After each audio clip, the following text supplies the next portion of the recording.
혹시 요즘 머리를 감을 때 배수구에 빠진 머리카락을 세어본 적이 있으신가요? 이 정도면 정상일까? 예전보다 너무 많이 빠지는 것 같은데. 거울 속에 비친 정수리가 예전보다 넓어 보이고 가르마가 조금씩 벌어질 때 우리 마음 한켠엔 조용히 불안이 스며듭니다. 탈모. 누구나 겪을 수 있지만 누구에게나 쉽지 않은 변화입니다. 오늘은 탈모라는 단어 뒤에 숨겨진 우리 몸의 신호 그리고 회복의 가능성에 대해 진심으로 이야기해보려 합니다. 머리카락은 몸의 건강 상태를 비추는 거울입니다. 사람은 평균적으로 10만 개의 머리카락을 가지고 있습니다. 하루에 약 50개에서 100개 정도 빠지는 건 정상적인 생리현상이죠. 그런데 이 수치가 하루 200개 이상으로 늘어나거나 새로 자라는 머리카락이 점점 가늘어지면 그때부터는 탈모로 봐야 합니다. 머리카락은 단순히 외모를 결정짓는 요소가 아니라 우리 몸의 내부 균형을 보여주는 생체 지표입니다. 혈액순환이 원활하지 않거나 호르몬의 균형이 깨지거나 영양이 부족할 때 가장 먼저 변화가 나타나는 곳이 바로 두피입니다. 두피는 피부 중에서도 가장 혈관이 얇고 섬세한 부위입니다. 따라서 몸이 피곤하거나 스트레스가 많을 때 그 미세한 변화가 바로 머리카락에 반영됩니다. 즉, 탈모는 단순히 머리카락의 문제가 아니라 몸이 보내는 경고등일 수도 있습니다. 40대에서 60대 탈모. 단순한 노화가 아닙니다. 많은 분들이 이렇게 말씀하세요. 나이 들면 머리 빠지는 거지. 하지만 탈모는 단순히 나이 때문만은 아닙니다. 노화는 원인 중 하나일 뿐, 핵심은 몸의 불균형입니다. 남성의 경우에는 DHT 호르몬의 영향이 주요 원인으로 작용합니다. 남성의 탈모는 대부분 DHT라는 호르몬 때문입니다. 이 물질은 남성 호르몬이 변형되어 만들어지는데 모낭을 점점 위축시키고 머리카락이 자라지 못하게 합니다. 그래서 머리가 빠지는 순서가 일정합니다. 이마에서 시작해 M자형으로 그리고 정수리로 퍼지는 이유가 바로 이것입니다. 여성의 경우는 호르몬 밸런스와 폐경이 주요 원인으로 작용합니다. 여성은 에스트로겐이 감소하면서 탈모가 시작됩니다. 에스트로겐은 모근의 성장 주기를 지켜주는 역할을 하는데 폐경 전후로 이 호르몬이 급격히 줄면 머리카락이 얇아지고 쉽게 끊어지며 회복이 느려집니다. 특히 여성의 경우 남성처럼 한쪽만 빠지는 것이 아니라 머리 전체가 고르게 숱이 줄어드는 형태가 많습니다. 스트레스, 수면, 영양의 삼각 불균형이 탈모의 주요 원인으로 작용합니다. 스트레스가 심하면 코르티솔이라는 호르몬이 증가하고 이것이 혈관을 수축시켜 모낭의 영양 공급을 방해합니다. 수면 부족 역시 성장 호르몬 분비를 억제해 모발의 재생 주기를 느리게 만듭니다. 영양 불균형도 빼놓을 수 없습니다. 단백질, 철분, 아연, 비타민 D, 오메가3 지방산은 모발의 구성 성분이자 성장에 필수적인 영양소입니다. 그런데 40대 이후에는 위장 기능이 떨어지고 흡수 효율이 낮아지면서 결핍이 쉽게 옵니다. 탈모. 병원에 가기 전에 점검해야 할 5가지 기본. 많은 분들이 머리카락이 빠지면 약을 먹을까? 병원에 가야 하나? 하시지만 그 전에 점검해야 할 기본 5가지가 있습니다. 첫 번째, 샴푸 습관. 하루 한 번 미온수로 머리를 감는 것이 좋습니다.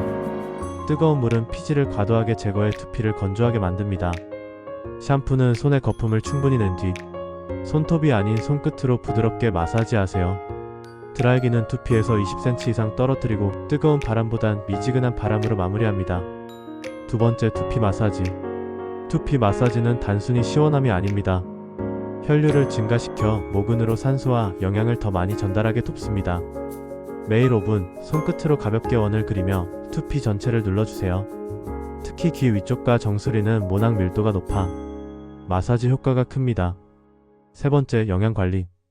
달걀, 닭가슴살, 두부 같은 단백질을 챙겨 먹습니다. 시금치, 간, 조개류를 섭취하여 철분을 보충합니다. 아연 성분이 함유되어 있는 굴, 호박씨, 아몬드를 섭취합니다. 연어, 버섯을 섭취하여 비타민 D를 보충하고 햇빛 쬐기 20분으로 비타민 D를 합성합니다. 하루 3끼를 잘 챙겨 먹기 어렵다면 단백질 쉐이크나 오메가3, 비오틴 보충제도 고려할 수 있습니다. 단, 영양제는 더 많이 먹는 게 좋은 것이 아닙니다. 균형이 중요합니다. 네 번째, 스트레스 관리. 스트레스는 탈모의 가장 큰 적입니다. 명상, 산책, 음악, 일기 쓰기. 무엇이든 좋습니다. 스트레스를 없애려 하기보단 마음을 돌보는 시간을 만들어 보세요. 다섯 번째, 수면의 질. 밤 11시에서 새벽 2시 사이에는 성장 호르몬이 가장 활발히 분비됩니다. 이 시간이 두피 재생의 황금 시간입니다. 하루 6시간 이상 숙면하는 습관이 필요합니다. 의학적으로 검증된 탈모 치료법을 알려드리겠습니다. 기본 관리만으로 한계가 있다면 이제는 의학의 도움을 받아야 할 때입니다. 첫 번째, 약물 치료. 남성형 탈모에는 피나스테리드, 두타스테리드, 여성형 탈모에는 미녹시딜, 스피로놀락톤이 대표적입니다. 이 약들은 모낭의 수축을 막고 성장기를 연장시키는 역할을 합니다. 하지만 반드시 전문의 상담이 필요합니다. 같은 약이라도 체질과 호르몬 상태에 따라 부작용과 효과가 다르기 때문입니다. 두 번째, 주사요법 메조테라피. 성장인자, 비타민, 아미노산을 두피에 직접 주입해 모근 세포를 자극하는 치료입니다. 초기 탈모에는 상당히 좋은 반응을 보이죠. 다만 주기적으로 시술을 받아야 하고 비용도 고려해야 합니다. 세 번째, 모발 이식. 이미 모낭이 소실된 부위에는 이식 외엔 방법이 없습니다. 요즘은 절개 없이 흉터와 통증이 거의 없는 방식이 주류입니다. 이식 후에도 꾸준한 두피 관리와 약물 병행이 중요합니다. 탈모는 나이의 상징이 아닙니다. 많은 분들이 이렇게 말씀하십니다. 이제 나도 늙었구나. 하지만 탈모는 늙음의 상징이 아닙니다. 그건 우리 몸이 보내는 돌봄의 신호입니다. 머리카락은 다시 자랄 수 있습니다. 다만 단기간의 변화보다는 몸 전체의 회복을 목표로 해야 합니다. 잠을 잘 자고 밥을 잘 먹고 마음을 편안히 하는 것. 이 단순한 습관이 결국 머리카락을 살립니다. 실제 사례 한 가지를 전해드리겠습니다. 50대 중반 한 여성분의 이야기입니다. 폐경 이후 머리가 많이 빠져서 외출조차 꺼려 하셨죠. 하지만 제가 강조한 건 약보다 생활 습관이었습니다. 그분은 매일 저녁 30분 산책을 시작했습니다. 아침엔 달걀과 두부, 저녁엔 연어를 챙겨 드시고 주말에는 명상을 하며 하루 10분 내 마음 일기를 쓰셨죠. 3개월이 지나자 머리카락이 굵어지고 새로 자라는 잔털이 생겼습니다. 그보다 더 놀라운 건 얼굴빛과 표정이 달라졌다는 것이었습니다. 탈모는 머리의 문제가 아니라 삶의 균형이 깨졌다는 신호라는 걸 그분은 스스로 증명해 보이셨습니다. 오늘 영상이 탈모라는 단어에 담긴 두려움을 조금은 덜어드렸길 바랍니다. 머리카락이 빠진다고 해서 당신의 젊음이 사라진 건 아닙니다. 우리의 몸은 여전히 회복할 힘을 가지고 있습니다. 오늘도 당신의 하루가 건강하고 따뜻하길 바랍니다. 오늘 영상이 마음에 드셨다면 좋아요와 구독 부탁드립니다. 감사합니다.